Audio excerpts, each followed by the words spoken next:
तो यार तुम सभी का स्वागत है मेरी एक और नए वीडियो में। तो आज हम एक्सप्लेन करने वाले हैं डीमन स्लेयर सीजन 4 के एपिसोड नंबर 7 के बारे में। इससे पहले कि तुमने एपिसोड नहीं देखे जाके मेरे चैनल पे चेक कर सकते हो। उस सब के सब तुम्हें हिंदी डब में अवेलेबल हो जाएंगे। चैनल पे नए आए हो चैनल को सब्सक्राइब कर लो और लाइक शेयर कमेंट जरूर कर देना। तो भाई बहुत बात होगी, बिना देरी के वीडियो को स्टार्ट करते हैं। एपिसोड की स्टार्टिंग वहीं से होती है जहाँ एपिसोड 6 एंड हुआ था। मैं तांजीरो उस पत्थर को हिलाने की कोशिश कर रहा था और बहुत मेहनत करने के बाद तांजीरो से वो पत्थर हिल चुका था और बहुत मेहनत करने के बाद पत्थर को उसने 100 मीटर दूर तक ढकेल दिया था, जिसको देख जेनेत्सु और इनोस्के की पूरी तरीके से फट गई थी। तांजीरो को देखा देखी इनोस्के भी चला जाता है उस ट्रेनिंग को कंप्लीट करने के लिए और इनोस्के बोलता है इसने भी पत्थर हिला दिया, अब मैं भी हिलाऊंगा। और इनोस्के बहुत मेहनत करने के बाद वो पत्थर को हिला देता है। बस जेनेत्सु को छोड़ के बाकी उन दोनों ने पत्थर हिला दिया था और जेनेत्सु रो रहा होता है और कहता है ये दोनों हमेशा मुझे पीछे छोड़ देते हैं। और ऐसे ही रोने के बाद जेनेत्सु के पास उसकी कासुगाई बढ़ आ जाती है और उसके मुंह में चिट्ठी थी। और अगले सीन में तांजीरो उस पत्थर को हिलाते हिलाते बहुत ज़्यादा ही थक गया था। उसकी बॉडी में थोड़ी सी भी पावर नहीं बची, चिल्लाने लगा पानी पानी। कुछ वक्त ऐसे चिल्लाने के बाद वो सुबह से नॉन स्टॉप ट्रेनिंग करे जा रहा है बिना पानी पिए। वो बहुत ही ज़्यादा थक गया था और पानी पानी चिल्लाने लग गया था। वो पूरी तरीके से डिहाइड्रेट हो गया था। और तांजीरो बोलता है मरने से पहले ऐसा एहसास होता है। और तांजीरो अपने दोस्तों को याद करने लग जाता है और उसी वक्त ग्योमी आ जाता है और ग्योमी तांजीरो को पानी से नहला देता है। मैंने तांजीरो तो मांग रहा था पीने के लिए पानी, लेकिन ग्योमी ने उसे पूरा नहला दिया था। थोड़ा पानी पीने के बाद और थोड़ा नहाने के बाद तांजीरो में थोड़ी पावर आ जाती है और ग्योमी को शुक्रिया कहने लग जाता है। तांजीरो स्टोन हसीरा से पूछता है उन विलेजर्स का क्या हुआ और ग्योमी बताता है मुझे तुम पे गर्व है। तांजीरो कहता है मुझे समझ नहीं आया, थोड़ा विस्तार में बताएंगे। तो ग्योमी बताता है उस वक्त तुमने अपनी बहन की ना परवाह कर उन विलेजर्स की परवाह की और तुम्हारी बहन सूरज में जल रही थी, तुमने उसको छोड़कर उन विलेजर्स की रक्षा की। मुझे तुम पे पूरा भरोसा है। लेकिन तांजीरो कहता है ये फैसला मेरा नहीं था, ये फैसला नेजुको का था। तांजीरो ग्योमी को शुक्रिया कहने लग जाता है ट्रेनिंग के लिए और उस पानी के लिए। और ग्योमी कहता है लोग चाहे तुम्हें कुछ भी कहे, लेकिन मेरे सारे डाउट क्लियर हो चुके हैं, तुम एक अच्छे इंसान हो।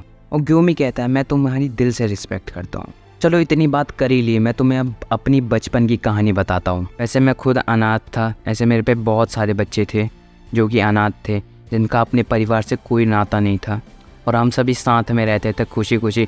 हम किसी के भाई बहन नहीं थे। लेकिन एक दिन एक बच्चा रात में रूल तोड़ के बाहर चला जाता है। उसके सामने एक डीमन आ जाता है और डीमन उसे खाने वाला ही होता है।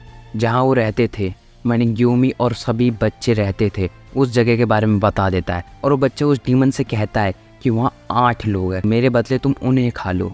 ग्योमी डीमन से बचने के लिए अगरबत्ती जला देता है, जिसके कारण डीमंस अंदर नहीं आ पाएंगे। लेकिन उस बच्चे ने उस अगरबत्ती को भी बुता दिया, जिसके कारण वो डीमन अंदर आ जाता है। और आते आते वो 4 बच्चों को मार चुका था। और ग्योमी कहता तुम मेरे पीछे आ जाओ। और सभी बच्चों को भरोसा नहीं था, ग्योमी पे खुद की आंख है नहीं, लेकिन वो हमें कैसे बचाएगा। बच्चों को शक हो रहा था और वो ग्योमी की ना बात मानकर वो भागने लग जाते हैं, जिसके कारण वो डीमन उन सभी बच्चों को भी मार देता है। लेकिन उनमें से एक लड़की ग्योमी के पीछे चली जाती है और ग्योमी की बात मानती है और उसको बचाने के लिए ग्योमी डीमन से भिड़ जाता है। बहुत गंदी तरीके से उस डीमन को मार देता है और ग्योमी को खुद नहीं पता था कि उसके अंदर इतनी पावर है। सुबह तक वो मारता ही रहा उस डीमन को और बहुत बेरहमी से उस डीमन को मार दिया था, जिसको देख के वो बच्ची डर जाती है और वो कुछ सोच नहीं पा रही थी। उसी वक्त विलेज के लोग आ जाते हैं और सभी पूछने लग जाते हैं यहाँ क्या हुआ। और वो बच्ची बताती इसी ने सभी को मारा है। ग्योमी ने जैसे ही उस डीमन को मारा और सुबह के वक्त उस डीमन की बॉडी गायब हो गई थी, जिसके कारण बस सभी बच्चों की बॉडी पड़ी हुई थी, जिसके कारण पूरा शक ग्योमी के ऊपर चला जाता है। लेकिन उसी वक्त मास्टर कगाए आ जाते हैं। अगर मास्टर कगाए ना आते तो ग्योमी को ये लोग मार ही देते। मुझे लगता है वो डर गया था, जिसके कारण वो सोच नहीं पा रहा था। लेकिन मुझे तो उसके मुंह से बस एक थैंक यू तो सुनना था। मुझे बस उन लफ्ज़ से खुशी मिल जाती।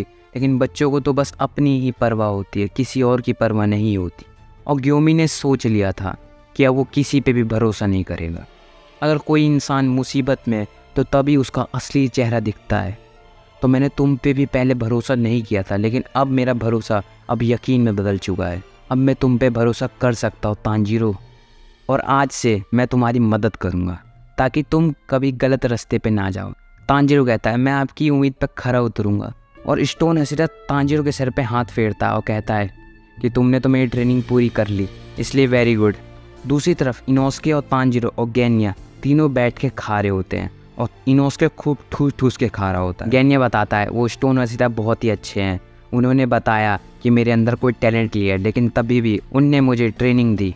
उन्हें ये भी पता है कि मैं डीमनों को खाता हूँ, लेकिन तभी भी उन्होंने मुझे ट्रेनिंग दी। और ग्योमी बोलता है कि तुम शिनोबू से अपना चेकअप करवा लो। और जैसे ही गैन्या शिनोबू के पास जाता है चेकअप करवाने के लिए, लेकिन हमेशा शिनोबू सड़ा सा मुँह बना लेती है। और तांजिरो कहती है शिनोबू को तुम्हारी परवाह है, इसलिए तो वो सड़ा सा मुँह बना लेती है। वैसे मैं जेनित्सु से मिलने जा रहा हूँ, चलोगे? और गैन्या बताता है मैं अभी नहीं जा सकता क्योंकि मैंने उस पत्थर को नहीं हिला पाया। जिसका फ़ायदा उठा के इनोस्के गैन्या का मजाक उड़ाने लग जाता है और गैन्या और इनोस्के में दोनों में फाइट हो जाती तगड़ी वाली। और दूसरी तरफ तांजिरो जेनित्सु के पास जा रहा होता है और तांजिरो पूछता है जेनित्सु से, ओ जेनित्सु तुमने इस पत्थर को हिला दिया। वैसे मैंने सुना है कि तुम बड़े शांत से रह रहे हो, कोई बात है क्या? और जेनित्सु कहता है मुझे अब समझ आ गया है मुझे क्या करना है। और उसी वक्त तांजिरो कहता है जेनित्सु मैं तुम्हारी कोई मदद कर सकता हूँ? जेनित्सु कहता है तांजिरो तुम एक अच्छे इंसान हो, तुम हर इंसान की मदद करते हो, लेकिन यहाँ मुझे खुद करना पड़ेगा, तुम यहाँ मेरी कोई मदद नहीं कर सकते। दूसरी तरफ तांजिरो चला जाता है अगली ट्रेनिंग के लिए। तांजिरो ग्यू की बताई हुई जगह पे पहुँच जाता है और तांजिरो अपनी आँखियों के सामने विंड हशीरा सानेमी, वाटर हशीरा ग्यू दोनों के दोनों लड़ रहे होते हैं।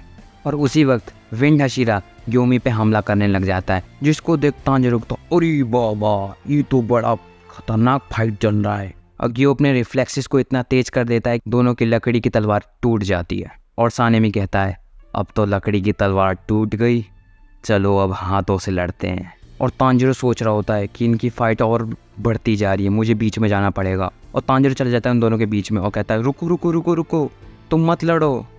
और सानेमी कहता है अरे ओ नाली के छिलके, तेरे को तो मेरे से बोलने से मना किया था ना मिलने से, तब भी मिल रहा है, तेरे को पहले खुराक चाहिए क्या?